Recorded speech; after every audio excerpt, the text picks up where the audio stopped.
Okay, I have here one that I just need to do over. When I went to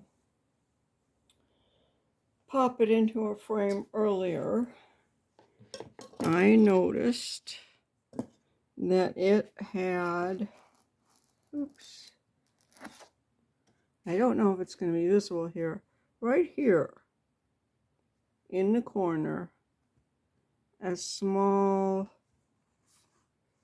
fingerprint of some sort. I notice I've got gloves on here for this because I'm going to be handling it a lot. I said with my hand in front of my mouth, yeah, because I'll be handling it a lot. And I do like my purple gloves. I just haven't found them for a while.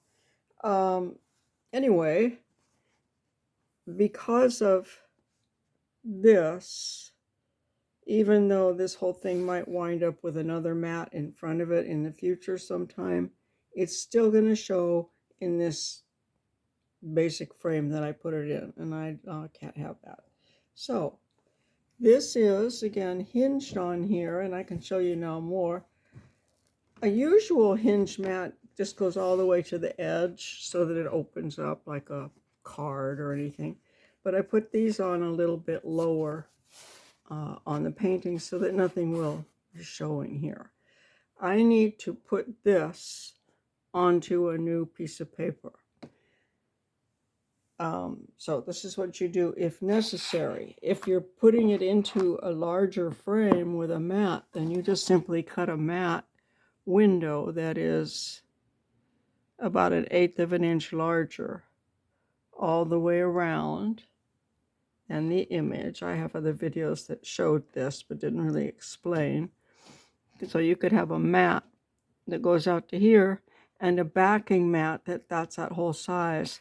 And then you just attach this directly to the backing mat. You don't have to mess with what's on the picture at all. So if this were going into a larger frame right now with a backing mat on it, I wouldn't bother with that. Okay, so, but since I am, and since it's a good thing for people to know, these things are hinged on here. Let's see. Okay. Not all the way to the top of the paper, this paper. Now, all you do is use your letter opener. You've seen me use this before, or the other one, which is maybe a little thinner, to remove the watercolor, these watercolors off of the block. Right now, I'm just going to remove it off of this backing. Woo, I'm going to put it down flat. There we go. There's one. So that's what it looks like. All right.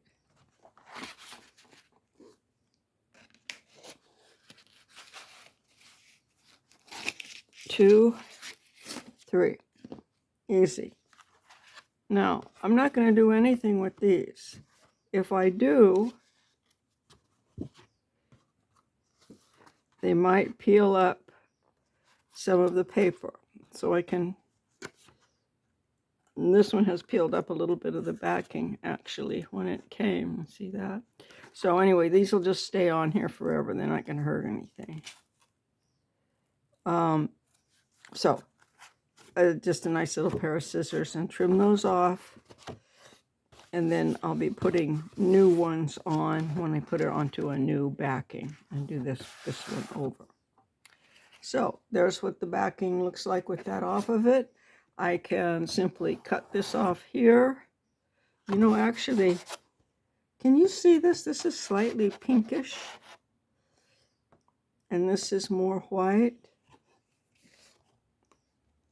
Well, this has just been standing there in direct sunlight. Yeah. So this paper does change a little bit of color. The color's nice, though. It's not yellow. It's pink. Anyway, so I can just put that onto a new backing, and that'll be good to go. This one here I can use, as I said, I can just cut all of this off. This can be a nice piece of watercolor paper to use for a workshop or for mixed media. That one in particular, maybe I'll cut that down to the right size for mixed media, because now we already have a texture glued on. So I'll make sure I glue this to the size that matches those half sheet ones. What are those? 9 by 12, 6 by 4.5. This is 11 by 17. 6 by 4.5.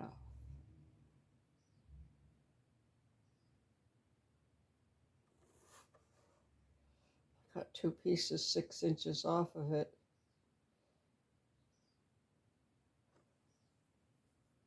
All right, yeah, if I cut 6 inches off and then cut those into two that are 4.5, then I undo them as one. Anyway, mixed media. That's how that goes. Thanks for watching. Again, this probably should be on the title of what's inside the frames. Just so that people know. And I keep them clean. And I noticed on another video I made, I was interrupted by something or other, and I didn't finish my sentence, but I was saying these frames that I've been using are all nicely sealed in plastic when I get them. And so all I need to do when I'm using them is open them up and, make sure my surface is clean here, and open them up and pop the pictures in right away, and has been no chance for cat hair and odd dust to fly onto the glass and become magnetized, right? So they're very, very clean when I put them in, and I do like to use my gloves when I handle things. I see there's another glove out on the service porch. It means I get to finally put this pair back together. All right,